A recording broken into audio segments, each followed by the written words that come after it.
Kita lihat sekarang banyak pesantren-pesantren bagus. Pesantren bagus sudah melimpah. Bahkan pesantren yang mengajarkan matematikanya unggul, fisikanya bagus, Qur'annya sampai hatam, sampai hafal Quran, nahunya, sorofnya, balaghahnya, ilmu arudnya, ada banyak. Itu kebanggaan Pak, Bu. Jangan tertipu oleh urusan-urusan dunia. Kadang-kadang banyak orang mengatakan, nah pesantren itu nggak ada harapan ke depannya. Ya pesantren paling cuma bisa ceramah. Ya Anda juga paling cuma bisa ngumpulin duit setelah itu meninggal. Dan kita buktikan di hadapan Allah Subhanahu wa taala kalau sudah meninggalkan sama statusnya. Ya. Dan silahkan cek. Demi Allah saya katakan tidak ada ulama yang pensiun. Tidak ada ustadz yang pensiun, saya belum pernah dengar. Maaf Pak, saya kira sampai di sisi saya ceramah, saya pensiun. Gak ada. Silahkan cek. Jadi ketika Anda mendekatkan diri kepada Allah, menyiapkan anak-anak Anda, masukkan ke pesantren, biarkan dia menghafal Quran. Ingat ya, ingat yang mau saya sampaikan ini. Orang-orang yang mengejar akhirat itu mustahil ketinggalan dunia. Bahkan dunianya dilimpahkan oleh Allah lebih daripada orang-orang mendapatkannya. Lebih daripada orang-orang biasa yang mendapatkannya. Dan dulu orang-orang kita dulu, walaupun ada yang mau dimasukkan ke sekolah umum, itu syarat pertamanya tetap dia harus menghafal Quran dulu dan menyempurnakan sholatnya. Karena itu orang-orang yang pakar di bidang-bidang umum bahkan itu diketahui pada hafal Quran Pak, Bu. Dan cepat begitu hafal Quran, semua cabang ilmu yang lain terbuka dengan mudah. Silahkan Anda lihat ulama-ulama dulu. Ya, Bapak Ibu kalau mengaji ada kitab Bidayatul Mujtahid. Ya, Bidayatul Mujtahid fi Nihayatil Muqtasid karangan Ibnu Rusdi. Ini kitab Bidayatul Mujtahid yang berbicara tentang fikih muqaran, perbandingan pendapat para ulama tentang hukum-hukum sesuatu. Siapa yang nulis? Yang nulis dokter Pak, dokter muslim, dokter penghafal Quran, dokter ngapalin hadis, belajar kedokteran, pakar di bidangnya. Itu dokter bedah Pak, pakar di bidangnya. Dokter bedah nulis kitab fikih, Anda bayangkan. Jadi kalau sudah hafal Quran, sudah paham hadis, mau dibawa kemanapun gampang. Ibnu Sina misalnya, itu kan penghafal Quran, 7 tahun hafal Quran, menghafal hadis. Begitu sudah sempurna hafalannya, sholatnya sudah bagus, belajar kedokteran 16 tahun, otodidak belajar kedokteran, sampai jadi puncaknya, sampai jadi bapak kedokteran. Menuliskan kitab-kitab, ada Asy-Syifa, ada Al-Qanun fit Tibb, dan seterusnya. Al-Kindi, Al-Ghazali, Al-Khawarizmi, Al-Farabi, ya Al-Battani, Jabir Ibnu Hayyan, Ibnu Firnas, itu para penghafal Quran, menemukan prototipe pesawat terbang, menemukan atom, menemukan ini, menemukan itu. Quran dulu Pak, Bu. Jadi jangan, tidak ada aibnya anak Anda silahkan sekolah jadi ahli fisika yang hafal Quran, ahli kimia yang hafal Quran, ahli biologi yang hafal Quran, kan indah. Begitu jadi dokter praktek, oh hafal Quran luar biasa. Bapak kenapa? Pusing. Apa yang dirasakan saat pusing? Itu Dok, kalau tetangga saya beli motor baru, saya pusing. Kalau dia beli mobil baru, saya pusing. Ah, begitu. Ini Pak resepnya. Quran surat sekian, ayat sekian. Quran surat sekian, ayat sekian. Hadis riwayat At-Tirmidzi nomor hadis sekian. Nih Pak, silakan. Cari di apotek kitab itu. Ah, itulah. Kalau sudah seperti itu, maka jadi dokter yang khairul bariyah. Jadi insinyur yang khairul bariyah. Ya? Jadi diplomat yang khairul bariyah. Diplomat dulu yang hafal Quran banyak. Kiai Haji Agus Salim menghafal Quran, ahli tafsir. Ya, memahami hadis pula. Silahkan, jadi bukan aib. Tidak harus kemudian dijadikan dikotomi. Orang-orang menghafal Quran cuma pesantren aja, SMA tidak. Sekarang ya saya kasih tahu.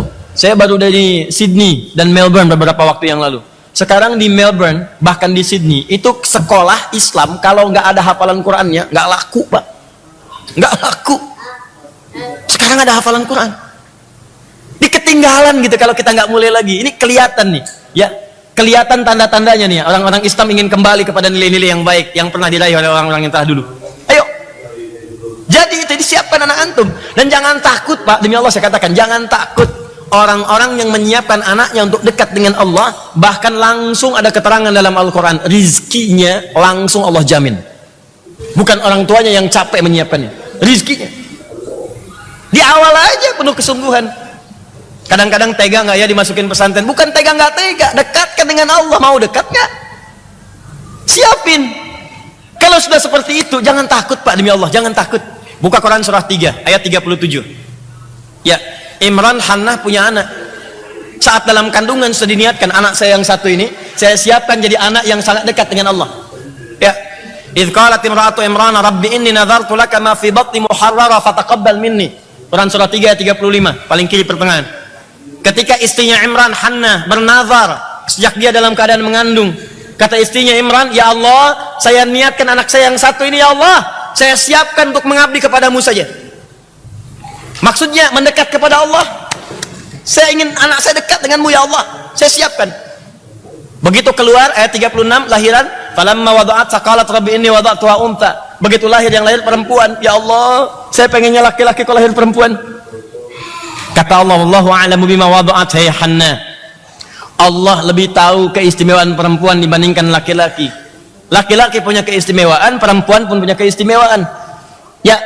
Jadi ini statement dalam Al-Qur'an, anak itu prerogatifnya Allah. Kadang-kadang pengen laki-laki keluar perempuan, pengen perempuan lahir laki-laki, pengen cepat jadi lambat, pengen lambat jadi cepat, ya. Jadi cuma keturunan. Tapi kata Allah, di balik itu semua ada nilai-nilai kebaikan yang saya tetapkan untuk kehidupan keluarga engkau. Cuma pesannya bagi kita, jangankan laki-laki, perempuan pun kalau mau disiapkan dekat dengan Allah bisa. Silahkan cek sahabiah, ulama-ulama perempuan. Sayyidah Aisyah sepeninggal Nabi, beliau mengajar, ahli hadis, ahli Quran, menerangkan makna-makna hadis. Sayyidah Aisyah. Silahkan Bu, maaf ya, ulama itu jangan dibatasi oleh laki-laki saja, perempuan juga boleh, silahkan. Sekarang ahli fikih di Indonesia yang pakar fikih perbandingan agama perempuan, namanya Profesor Dr. Khuzaimah Tahidoyangbo, alumni Al-Azhar, yang saat di Al-Azhar sampai doktor itu cuma 3 tempat dikenali oleh beliau, 3 tempat saja.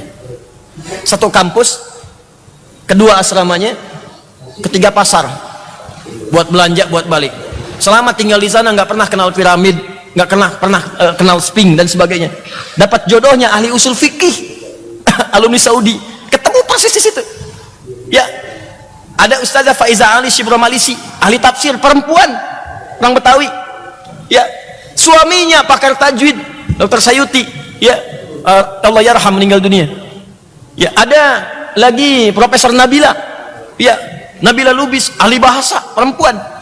Anaknya perempuan, Profesor Amani Lubis. Ya, Profesor Amani sekarang rektor UIN Jakarta. Ya, adiknya itu yang ketua FPI sekarang, Ustaz Sobri Lubis, itu adiknya tuh. Itu anaknya Ustazah Nabila, perempuan Bu. Ya, ada dulu Profesor Tuti Alawiyah, Allah yarham. Ya, Profesor Zakia Darajat, ya, itu perempuan, boleh silahkan. Bukankah Maryam perempuan? Begitu lahir diberi nama dengan Maryam, apa yang terjadi? Perhatikan nih, ibu menyiapkan anaknya dekat dengan Allah. Kalau ingin dekat dengan Allah, siapkan cari orang-orang baik yang bisa membimbing. Makanya Imran dengan Hana sepakat yang paling soleh, yang bisa mendekatkan anak saya dengan Allah cuma Zakaria. Zakaria Nabi, orang paling soleh, orang paling baik. Ini pesan dalam Al-Quran, kalau anak anda ingin dekat dengan Allah, ingin jadi ulama, ingin jadi penghafal Quran, maka cari bukan hanya guru yang pintar, tapi guru yang soleh dekat dengan Allah Subhanahu wa Ta'ala. Guru yang pintar banyak, tapi guru yang soleh tidak banyak. Yang pintar banyak, tapi yang soleh tidak banyak. Betapa banyak guru-guru yang ngajar di sekolah Islam, silahkan cek, masjidnya ada, tapi ketika waktu sholat gak pada sholat ke masjid, kan persoalan. Ya, jadi cari yang soleh, Zakaria soleh, kemudian carikan tempat yang baik. Ya, konteksnya dalam Al-Quran disebutkan mihrab. Contoh, mihrab itu tempat khusus yang mendekatkan seseorang dengan Allah. Kalau konteksnya sekarang sekolah, cari sekolah-sekolah yang mendekatkan anak-anak dengan Allah. Di situ dia belajar Qurannya, hadisnya, sholatnya, fisika dia belajar, matematika belajar, biologi belajar, macam-macam belajar. Silahkan. Banyak pesantren. Saya dulu di pesantren Pak, Bu, kalau ditanya Ustadz sekolah di mana dulu, saya bilang pesantren 59. Masuk jam 5, keluar jam 9 malam. Ya, kadang-kadang udah pakai seragam, jam 2 udah mandi, keluar siap-siap. Jam 5 masuk kelas pakai seragam, pakai sepatu. Kalau pakai sendal gak bisa masuk keluar. Belajar apa? Ada yang fisika, matematika, biologi, ada yang nahwu, ada yang sorof, ada yang balaghah. 6 tahun Anda bayangkan. Masuk jam 5, keluar jam 9. Ya, paling jelek-jelek jadinya ya seperti ini. Ya, sekurang-kurangnya gitu kan. Ya, pasti ada yang didapatkan. Ya, banyak pesantren-pesantren bagus sekarang. Silahkan cek. Ada yang di Bogor, ada yang di Garut, ada yang di Bandung, ada yang di Bekasi. Ya, ada yang di Kalimantan, ada yang di Sulawesi. Silahkan. Dapatkan itu semua. Nah, kalau Anda sudah siapkan tempatnya ada, gurunya ada, maka apa yang terjadi? Perhatikan ayat 37-nya. Ayat 37-nya saya lambatkan. Fataqabbalaha rabbuha. biqabulin hasanin wa ambataha nabatan hasana. Karena Imran dengan Hannah berikhtiar untuk anaknya supaya jadi alimah, dekat dengan Allah, dicari guru yang baik, dicari tempat yang baik, maka diterimalah oleh Allah ikhtiar kedua orang tua itu. Begitu diterima ikhtiarnya, wa ambataha nabatan hasana, maka Allah merawat anak itu sampai dengan dia tumbuh. Jadi Allah mencukupkan semuanya untuk kebutuhan anak itu. Bukan orang tuanya yang capek, Allah yang memberikan dengan penuh kemudahan. Wa kafalaha Zakaria, walaupun dirawat oleh Nabi Zakaria, kullama dakhala 'alaiha Zakaria al-mihrab wajada 'indaha rizqa. Ini anak Maryam yang merawat Nabi Zakaria, yang ngantar makanan, ngantar minuman, ngantar pakaian Nabi Zakaria, tempatnya di mihrab. Tapi anehnya, ini levelnya Nabi loh Pak. Maryam bukan Nabi, Maryam bukan Nabi, ingat Bu ya, Maryam bukan Nabi, Nabi Zakaria Nabi.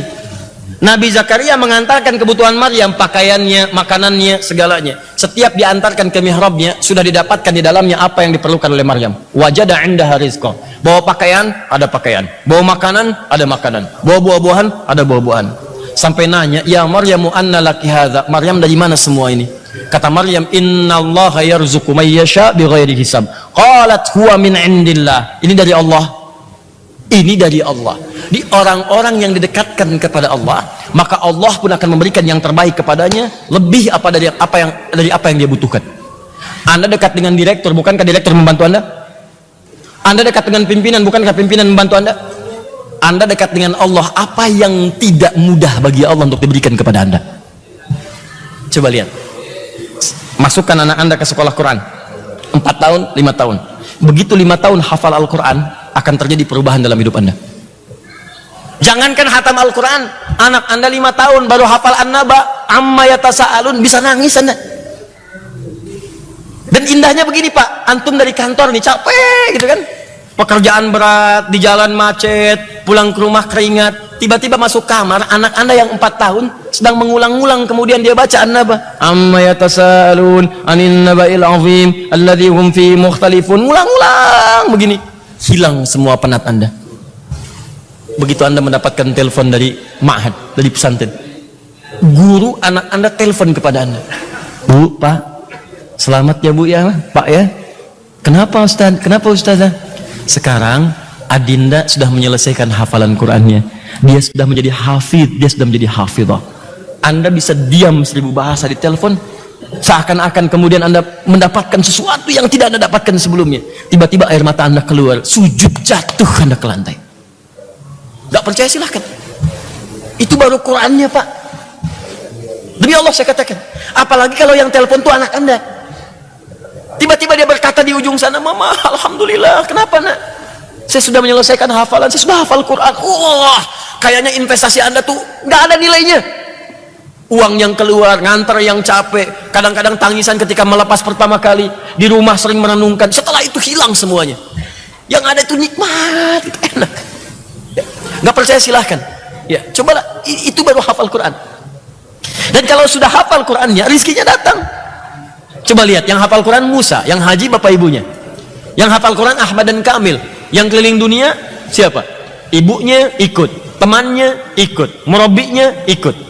Yang hafal Quran Firda, mata nggak bisa lihat. Yang haji ibunya ikut, bibinya ikut, saudarinya ikut.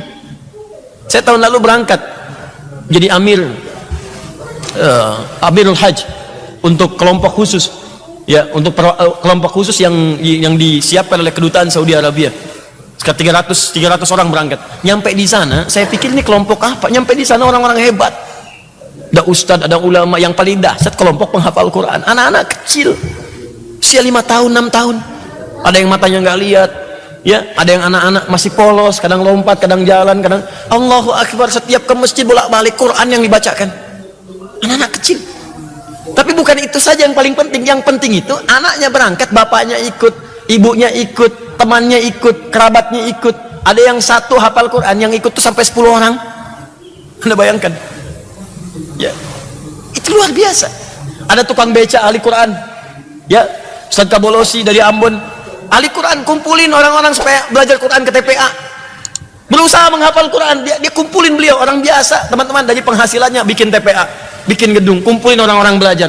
Apa hadiahnya? Tiba-tiba datang panggilan haji. Nggak pernah ngumpulin uang terbayang untuk haji, datang tiba-tiba berangkat.